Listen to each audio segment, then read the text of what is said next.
संस्थापक है। आज अजमेर के अंदर इनकी दरगाह भी बनी हुई है। किसकी? मोइनुद्दीन की। एक और तगड़ी बात बताने जा रहा हूं। जब ये भारत में आए उस समय अपने आप भारत के अंदर पृथ्वीराज चौहान तृतीय का शासन था। यार इसने इरिटेशन ज्यादा नहीं कर दी क्या? ऐसे नहीं लग रहा आपको ऐसे ज्यादा ही जैसे कोई जनरेटर सा चल गया हो? कंफर्टेबल हो? फिर ठीक है। ठीक इसी समय उत्तर प्रदेश में एक जगह पड़ रही है जिसका नाम है कन्नौज। और जो कन्नौज के शासक थे उसका नाम था, बोलो, जयचंद गहड़वाल। अब कन्नौज का जो जयचंद गहड़वाल और पृथ्वीराज चौहान है, इन दोनों के बीच में है दुश्मनी। और दुश्मनी की वजह इनके बीच में वो क्या है? कौन सी गीता?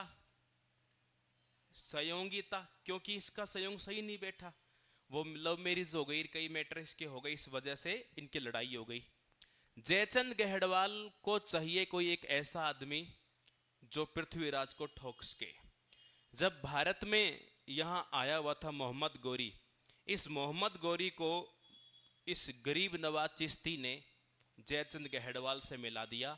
और जयचंद गहड़वाल और मोहम्मद गौरी आपस में मिल गए और डील ये कर ली कि पृथ्वीराज को सल्टाना है, खत्म करना है। और इस नीति के साथ में एक युद्ध होता है और उस युद्ध का नाम है तराइन का प्रथम युद्ध। यहां पर एक युद्ध होता है और उस युद्ध को बोलते हैं तराइन का प्रथम युद्ध। और यह तराइन का युद्ध ये 1191 ईस्वी के अंदर हुआ। और इसके अंदर एक तरफ जो विशाल सेना थी वो पृथ्वीराज चौहान तृतीय की थी। पृथ्वीराज चौहान तृतीय की सेना एक तरफ, दूसरी तरफ यहां पर जो लड़ने के लिए आ रहा है मोहम्मद, पूरा नाम था सिहाबुद्दीन, पूरा नाम है मोहम्मद सिहाबुद्दीन गौरी। मोहम्मद सिहाबुद्दीन गौरी। पृथ्वीराज चौहान तृतीय के पास दो सेनापति है जो बड़े खतरनाक है। सेनापति में एक का नाम है खांडेराव, खांडेराव, और दूसरे का नाम है गोविंद राय। इसके दांत मोटे मोटे थे, तोड़ देगा मोहम्मद गौरी। खांडेराव और गोविंद राय दो हैं और ये दिल्ली इनको सौंपी हुई थी। ये सेनापति जो थे ना, ये दिल्ली के प्रशासक भी थे। दिल्ली की राजनीति इन्हीं के हाथ में थी। दिल्ली के प्रशासक के रूप में जिनकी पहचान थी वो इन्हीं की पहचान थी। दिल्ली संभालने का काम इन दोनों का था। मोहम्मद सिहाबुद्दीन गौरी, इसके पास एक तो अफगान सेना है, इसके पास एक तो अफगान सेना है, प्लस इसका सहयोग जयचंद गहड़वाल ने सहयोग किया। जयचंद गहड़वाल ने सहयोग किया, जयचंद गहड़वाल ने सहयोग किया इस व्यक्ति का। ये इसकी दो तीन खास बातें हैं। अब इसके अंदर हुआ क्या? सेना आमने सामने, इधर दोनों आगे, ये दोनों खड़े हैं। पृथ्वीराज खुद नहीं आया इसमें। मोहम्मद गौरी ने खींच के भाला मारा और वो भाला आके लगा गोविंद राय के मुंह पर, और मुंह पे लगते इसके दांत टूट गए। दांत टूट गए लेकिन हाथ सही सलामत है। इन्होंने आक्रमण की घोषणा की, इतनी खतरनाक चौहानों की सेना भागी। मोहम्मद गौरी दौड़ा आगे आगे, मोहम्मद गौरी की सेना, और पीछे पीछे हमारे वाले। कई किलोमीटर इनका पीछा किया, भागते गए और भागने वालों को ही क्या माना जाता है? पराजित। लेकिन बहुत ज्यादा दूर तक नहीं भगाया, भगाया पर ज्यादा दूर तक नहीं भगाया। अब ज्यादा दूर तक भगाया नहीं तो फिर ये लोग यही रुक गए और यहीं रुकने के बाद तरह तरह की प्लानिंग भी करने लग गए। तो ये बात याद रखनी है। यह सेना मैदान छोड़कर भाग गई। यह सेना मैदान छोड़कर भाग गई। मैदान छोड़कर भाग गई। और इधर यह सेना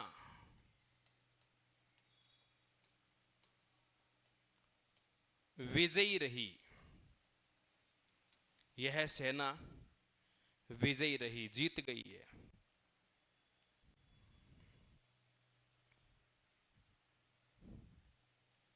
यह सेना विजयी रही।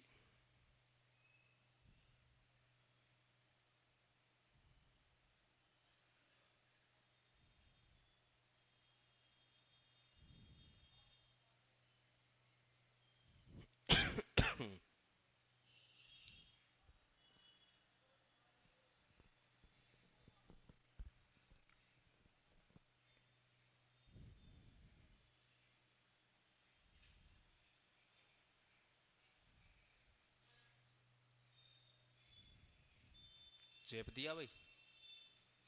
लगे हाथ। साथ के साथ एक और बड़ा युद्ध हो गया, जिसको आप तराइन का दूसरा युद्ध कह सकते हो। तराइन का पहला युद्ध है। यदि हमारी चौहानों की सेना ने इनको इंडिया पार करा दिया होता ना उस टाइम, तो इतनी गड़बड़ कभी होती नहीं। तो इसके बाद तराइन का दूसरा युद्ध। तराइन का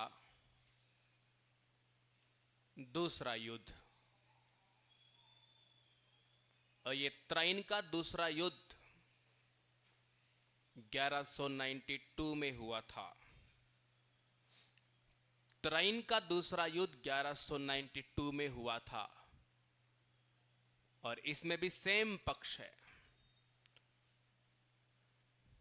यहां पर भी सेम पक्ष है। जरा उन सेम पक्षों की बात करते हैं। तो एक तरफ यहां पर पृथ्वीराज स्वयं आया है। पृथ्वीराज चौहान इसके अंदर भाग ले रहे हैं। एनछिनी इसके अंदर भाग ले रही है। चंद्रबरदाई ये भी इसमें भाग ले रहा है। दांत टूटा था वो भी आया है। और खांडेराव वो भी इसमें भाग ले रहा है। गोविंद राय ये भी इसमें भाग ले रहा है। मेवाड़ का सामंत सिंह ये भी इसमें भाग ले रहा है।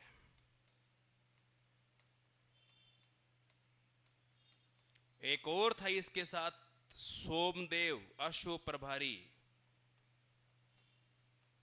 अश्व का मतलब जानते हो? घोड़े वाली सेना का जो अध्यक्ष होता है उसको अश्व प्रभारी बोलते हैं। अश्व माने घोड़ा होता है।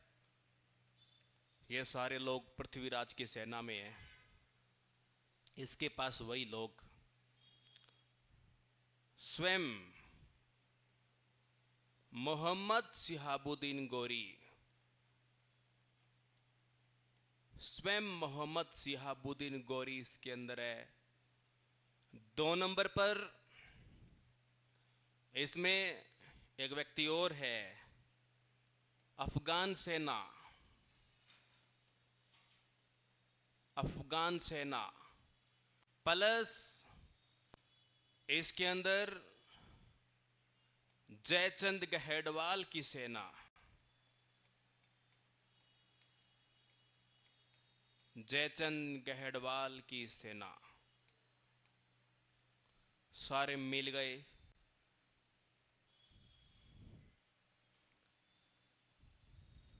ये जो मैदान है,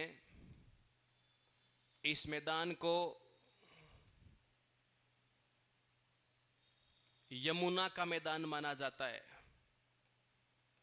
ये यमुना का मैदान है। त्राइन कस्बा जो आप देख रहे हो, ये आजकल करनाल हरियाणा में आता है। करनाल हरियाणा में आता है ये। त्राइन का दूसरा युद्ध।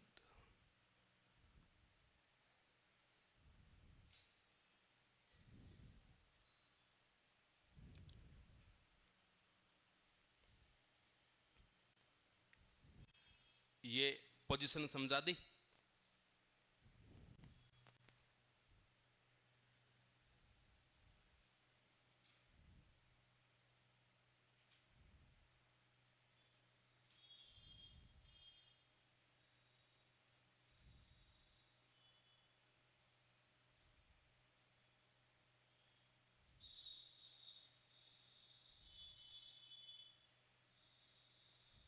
हाँ जी, अब लिखो युद्ध का परिणाम क्या रिजल्ट रहा। युद्ध का परिणाम, युद्ध का परिणाम।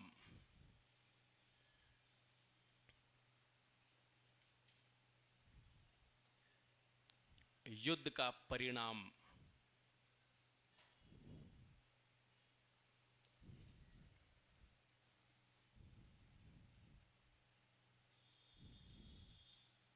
मोहम्मद गौरी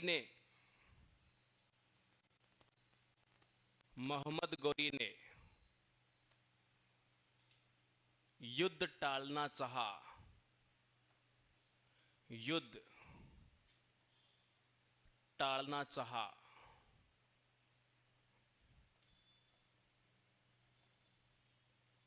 युद्ध के दौरान गौरी संधि की बात करता रहा।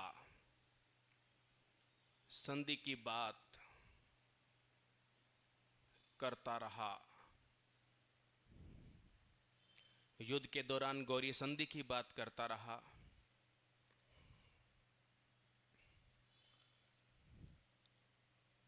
गौरी ने धोखा करते हुए, गौरी ने धोखा करते हुए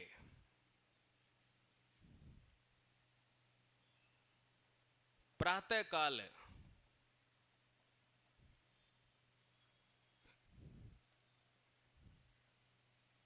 पृथ्वीराज चौहान को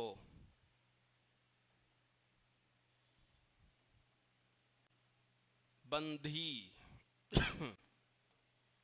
बनाकर गजनी ले गया। बंदी बनाकर गजनी ले गया। बंदी बनाकर कहां ले गया भाई? गजनी।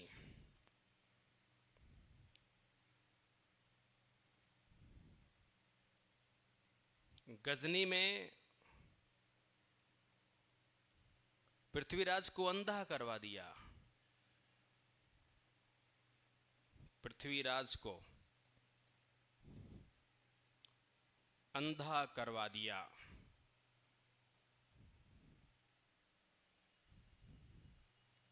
तथा पीछे पीछे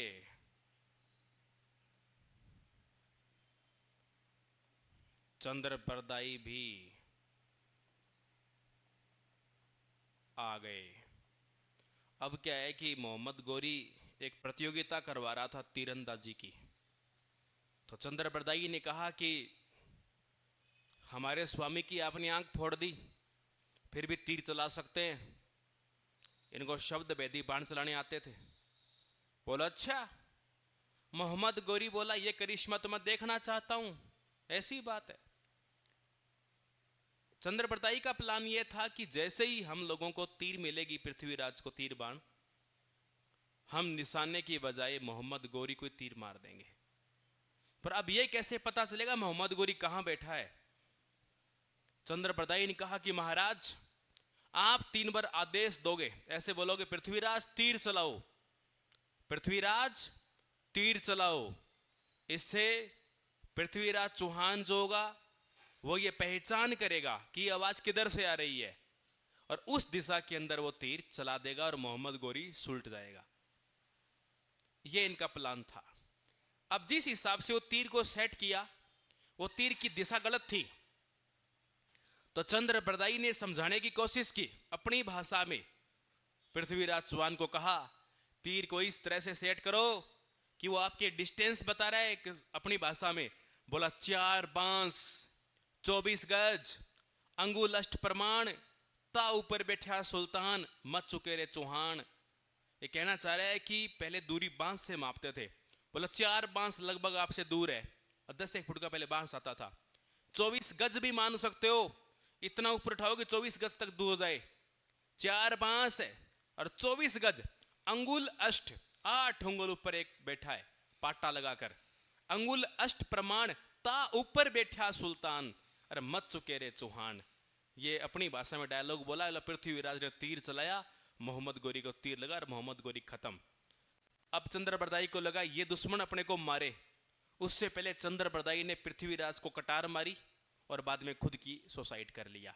यानी दुश्मन के आते क्यों मरे, अपने आप ही इस तरह से अपने प्राणों की आहुति दे दें। मैं लिखाता हूं, लिखो।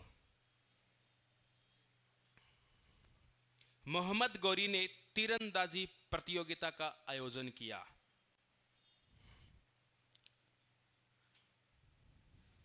मोहम्मद गौरी ने तीरंदाजी प्रतियोगिता का आयोजन किया। तीरंदाजी प्रतियोगिता का आयोजन किया। तीरंदाजी प्रतियोगिता का आयोजन किया, जिसमें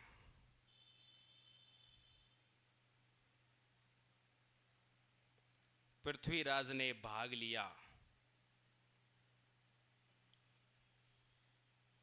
जिसमें पृथ्वीराज ने भाग लिया। पृथ्वीराज ने भाग लिया।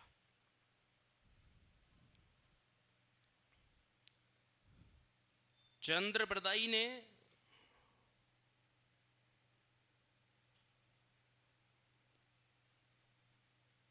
पृथ्वीराज को समझाने हेतु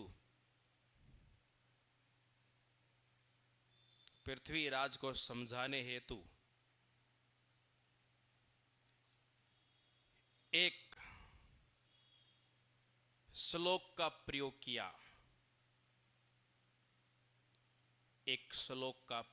किया। और वो श्लोक अभी मैंने बोल के बताया था, याद है क्या?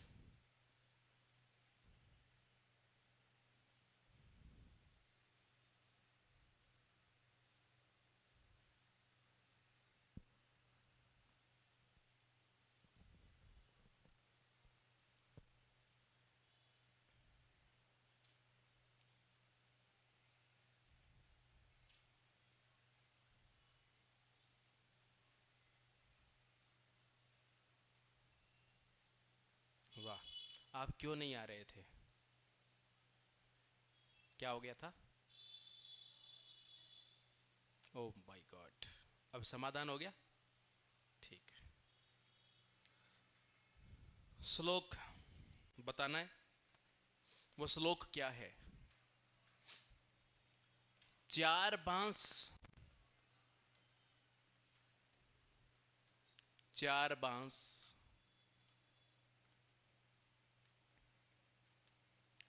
24 गज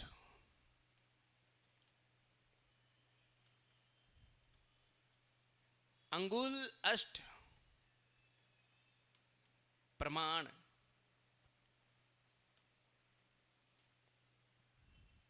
ता ऊपर बैठा सुल्तान, ता ऊपर बैठा सुल्तान, मत चुके रे चौहान।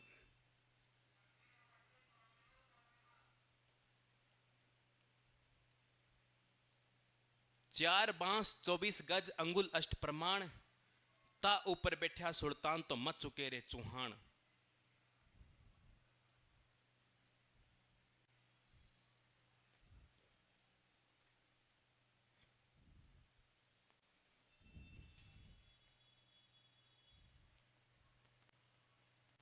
ये संपूर्ण घटनाक्रम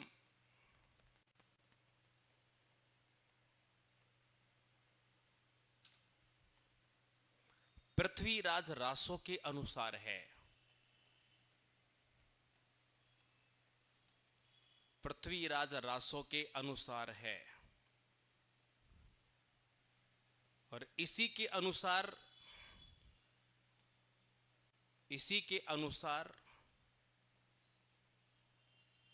इसी के अनुसार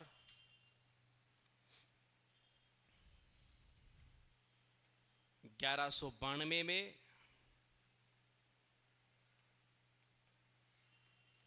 पृथ्वीराज ने गौरी को मार दिया। गौरी को मार दिया। गौरी को मार दिया।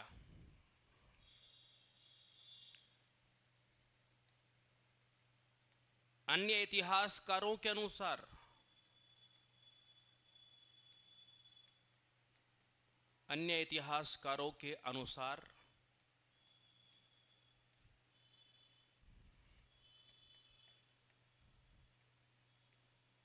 गौरी की मृत्यु अन्य इतिहासकारों के अनुसार गौरी की मृत्यु 1206 में हुई। इस बात में ज्यादा दम है। चंद्रप्रताप सारी बात ठीक बोल रहा है, पर ये झूठ बोल रहा है कि वो घायल हुआ था, मरा नहीं था। वो घायल ही हुआ था केवल उस समय। ये बात सही है। वो 1296 में मरा है, सॉरी 1206 में मरा है।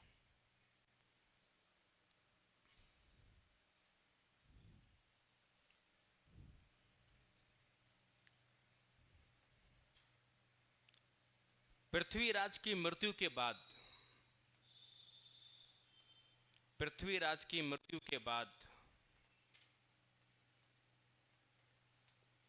अजमेर की स्थिति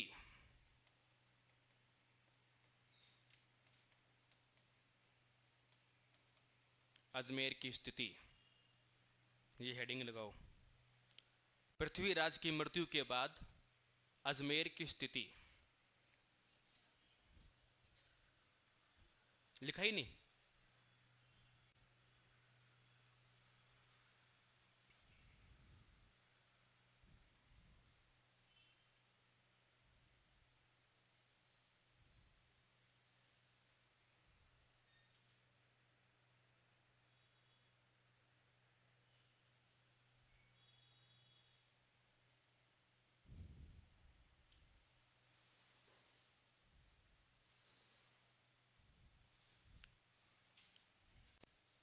हाँ जी, अब चलें।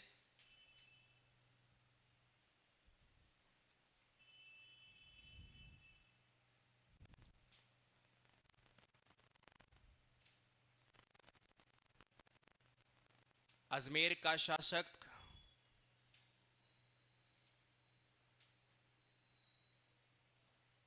पृथ्वीराज का भाई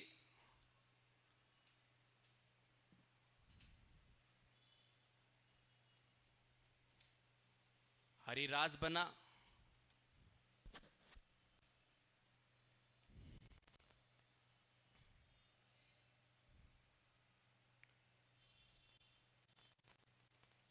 हरिराज और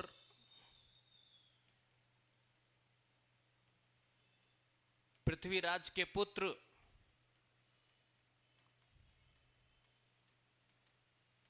गोविंदराज के मध्य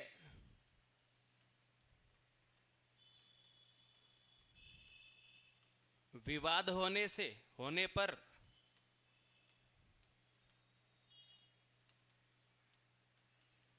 दिल्ली प्रशासक कुतुबुद्दीन ऐबक से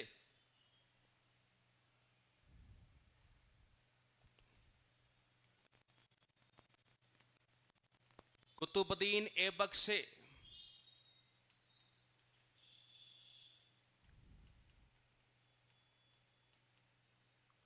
गोविंदराज ने सहायता मांगी। बोला काका जी तंग कर रहा है, सल्टा दे इसको।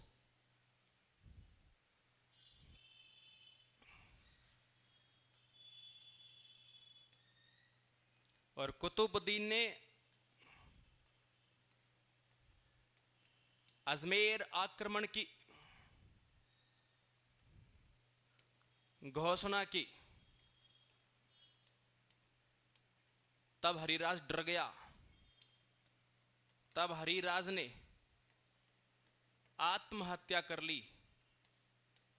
आत्महत्या कर ली। तब हरिराज ने आत्महत्या कर ली।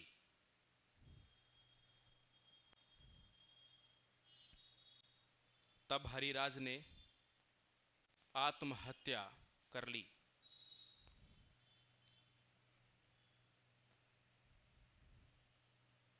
तब हरिराज ने आत्महत्या कर ली।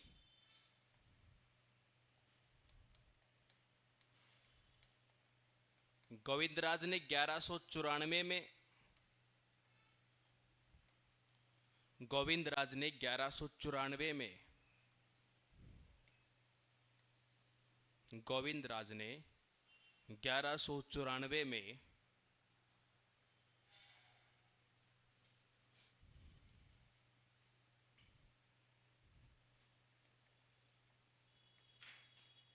रणथंभौर में नई शाखा की स्थापना कर ली।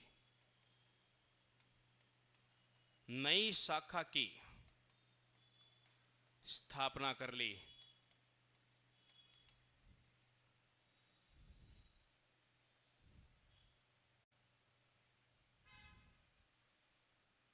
नई शाखा की स्थापना कर ली।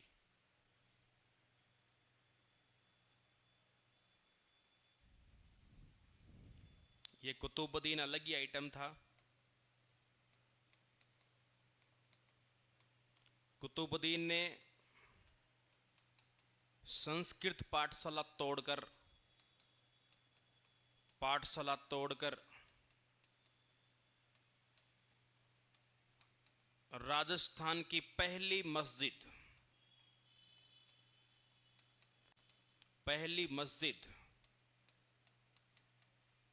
2.5 दिन का झोंपड़ा बनवाया। 2.5 दिन का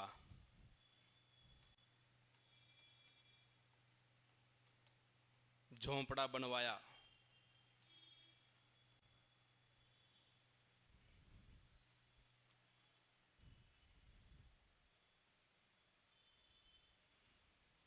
बनवा दिया।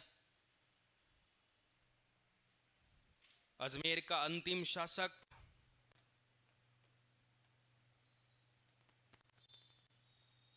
अजमेर का अंतिम शासक अजमेर का अंतिम शासक गोविंदराज था।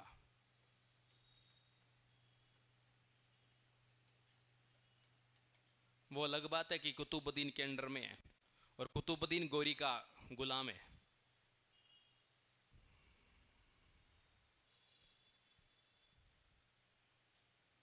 चेप दिया। इधर सजनों चेपो चेपो।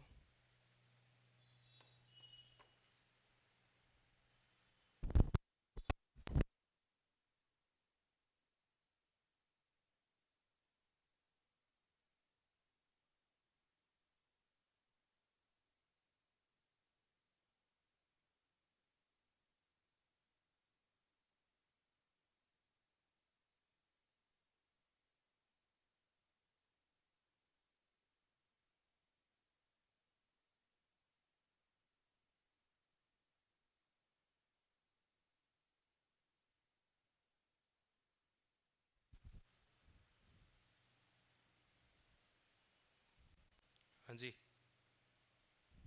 चेप दिया। थोड़ा सा 2.5 दिन के झोंपड़े के बारे में और चर्चा कर लेते हैं। अढ़ाई दिन का झोंपड़ा कोई अढ़ाई दिन में नहीं बनाए, पहली बात ये।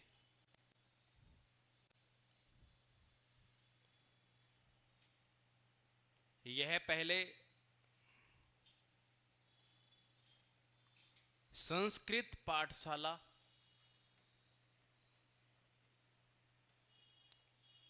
और सरस्वती मंदिर था, और इसका निर्माता कौन है? कुछ याद आ रहा है? बिसल देव चौहान।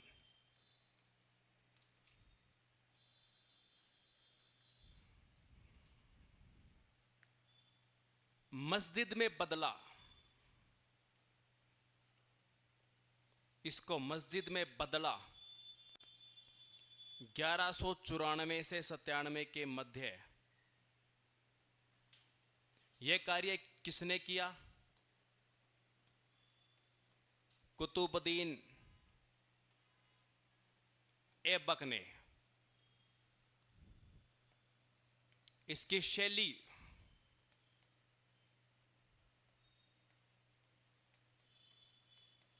Islamic plus Hindu.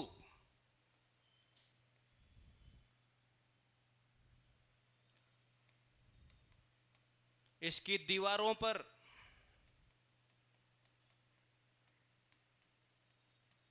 हरिकेली नाटक के अवशेष मिलते हैं। नाटक के भी लाइनें लिखी पड़ी है, अवशेष मिलते हैं। इसमें टोटल पिलर्स कितने हैं?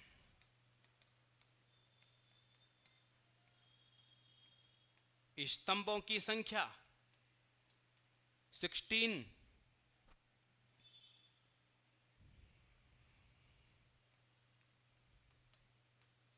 स्थित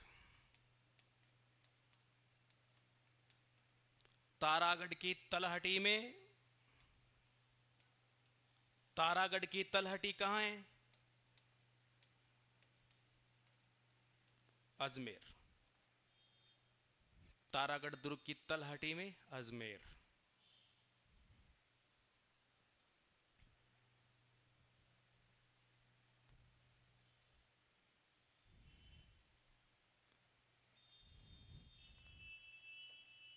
दो बातें और है अपनी इसकी अजमेर की। पृथ्वीराज की छतरी और स्मारक दोनों अजमेर में है। छतरी और स्मारक दोनों अजमेर में। क्या है कि शुरू में तो इनका स्मारक गजनी में ही था। शेर सिंह राणा नाम का एक व्यक्ति था, वो हड्डियां निकाल लाया वहां से। इनकी अस्थियां जो थी ना, अभी आपको पता है हाल ही में महात्मा बुद्ध की अस्थियां भी विदेश में थी, यहां लाई गई है।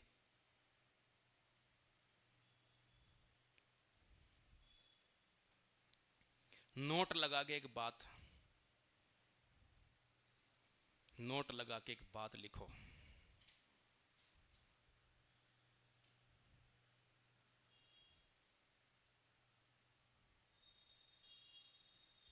नोट लगा दिया बच्चों?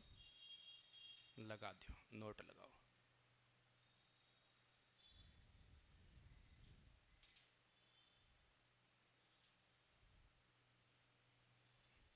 देखो, पृथ्वीराज चौहान की अस्थियां गजनी से, पृथ्वीराज चौहान की अस्थियां गजनी से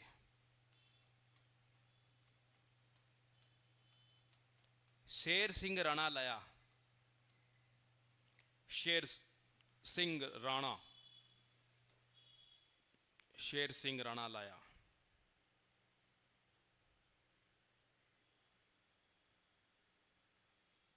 शेर सिंह राणा लेकर आया। लिया अजमेर कंप्लीट।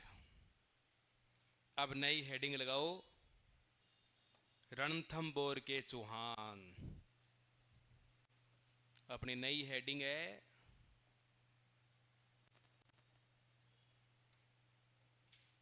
रणथंभौर के चौहान, अजमेर के चौहान कंप्लीटेड। और अब हम पढ़ेंगे रणथंभौर के चौहान।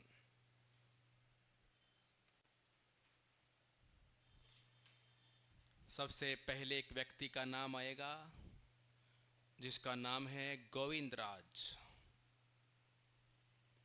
जिसका नाम है गोविंदराज।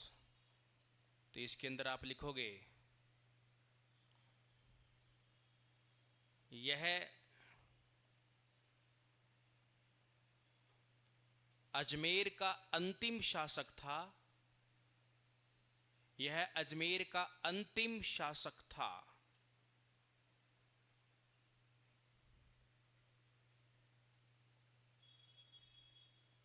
रणथंभौर शाखा का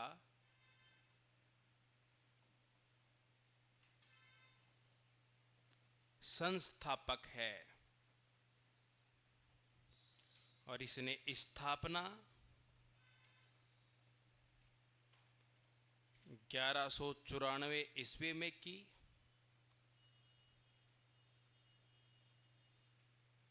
पृथ्वीराज चौहान तृतीय का पुत्र था। पृथ्वीराज चौहान तृतीय का पुत्र था।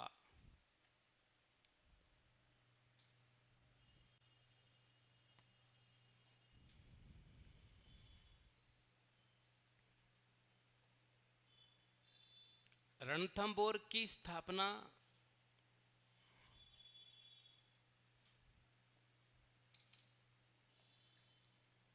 7वीं शताब्दी में हुई।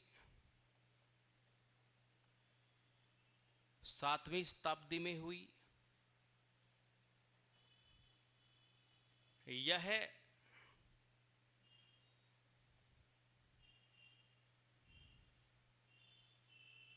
पारिक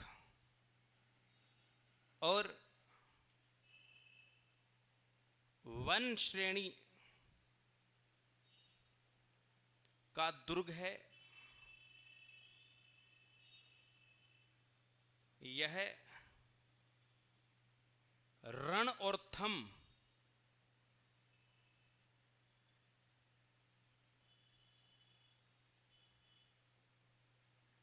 दो पहाड़ियों के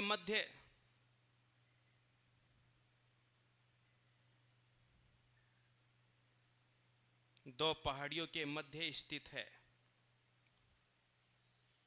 यह रण और थम दो पहाड़ियों के मध्य स्थित है।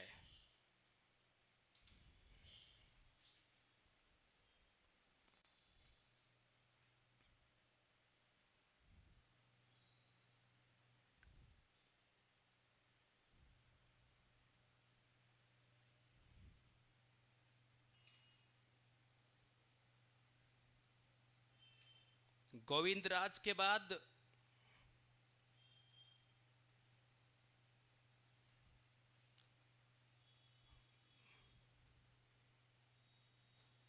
वीर नारायण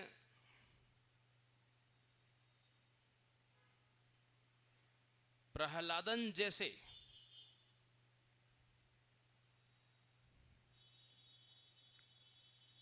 शासक आए।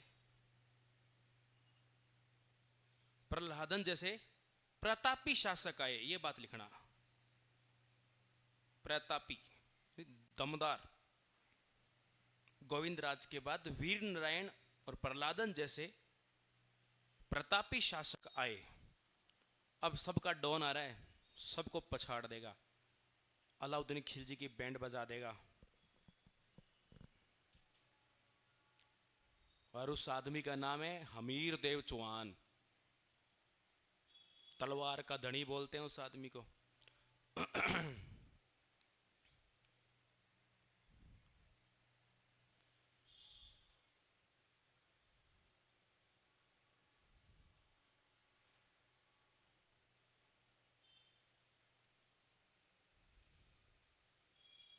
बराबर। चलें आगे। जो छुट्टियां लगी है ना, भरपाई करेंगे ना अच्छे से। 3 ही पेज तो भरे हैं, ज़्यादा नहीं भरे, इससे ज़्यादा भराता ही नहीं है। पहले 2 भराता था, अभी 3-4 दिन 3 भराऊंगा। चले। हाँ सिमरन, क्या हाल है? नेक्स्ट अपना राजा है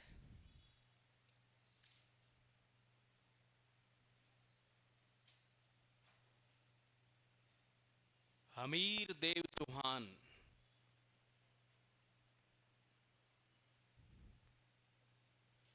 1282 से 1301 तक। तगड़ा आदमी है भाई। सुनो इस व्यक्ति के बारे में, पहले मैं कुछ बातें भी बता देता हूं।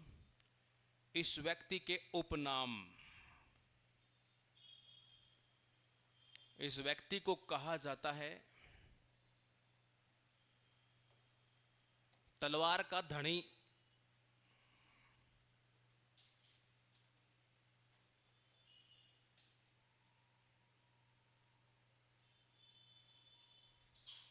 सत्यवादी शासक, वचन सिद्ध शासक, वचन सिद्ध शासक,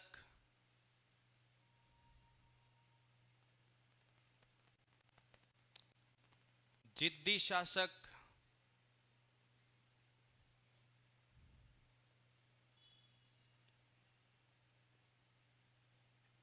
इस्लाम का शत्रु,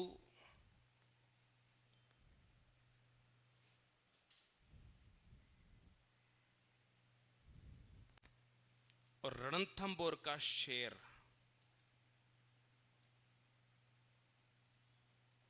रणथंबोर का शेर।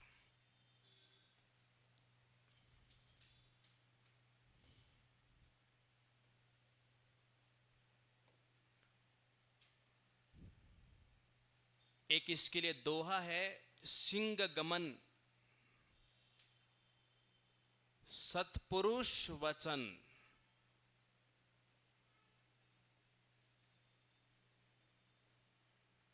कदली फले एक बार,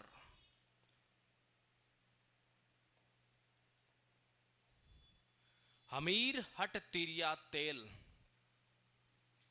हमीर हट तिरिया तेल।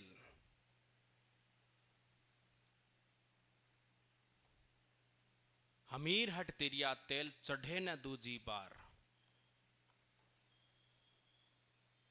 चढ़े न दूजी बार।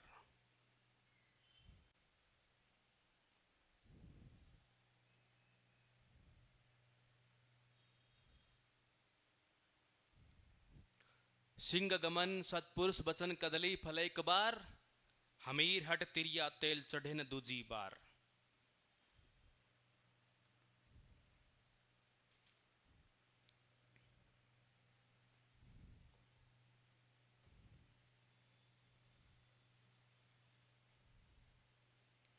इस शासक की पत्नी का नाम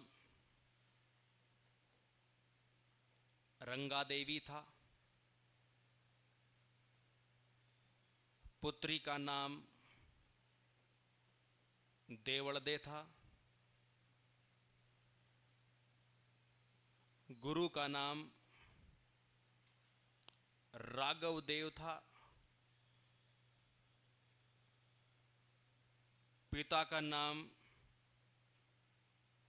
हीरा सिंह था।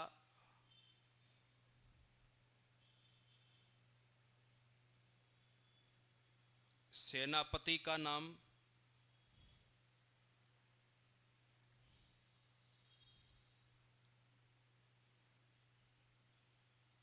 भीम सिंह और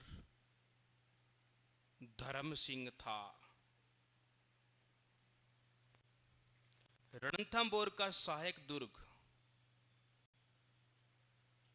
रणथंबोर का सहायक दुर्ग जाहिन दुर्ग था। जाइन दुर्ग, लोकेशन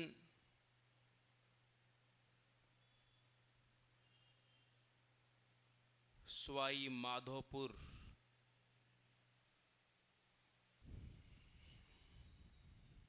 बातें बहुत सारी बची है, लड़ाई लड़ाई है, लड़ाई अगली फिल्म में करेंगे। ये इसका बेसिक इंट्रोडक्शन है हमीर देव चौहान का। धुरंधर आदमी है, तगड़ा। कल पढ़ें, बाकी कल पढ़ेंगे।